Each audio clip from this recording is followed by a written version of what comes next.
will shed some light on where the industry stands following a admittedly tough 12 months for the sector. So much has changed since our conference last year, with quite a bit of speculative excess having left crypto, I think, at this point. But what I see is an industry where, despite the turmoil, innovation has not really slowed down. If anything, a focus on utility, infrastructure, viable use cases has kind of emerged and bubbled up.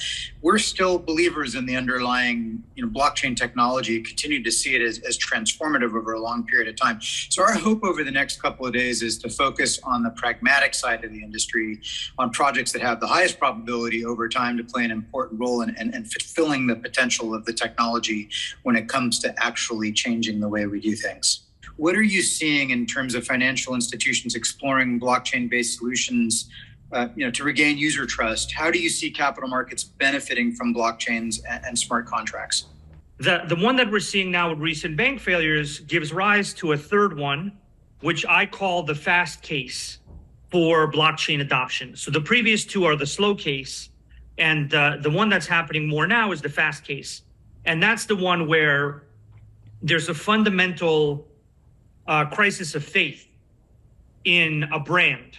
So there's banks that have existed for many years, like Credit Suisse, for example, I think was started in the late 1800s, something like 1870, 1876. And that institution, while it was in the most reliable jurisdiction for banking historically, doesn't exist anymore, which is unfortunate.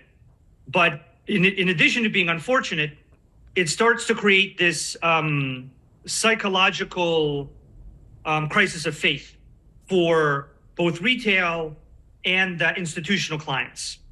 And so this is the thing that blockchain technology fundamentally solves, it's a technology that can resolve this crisis of faith by guaranteeing counterparty relationships.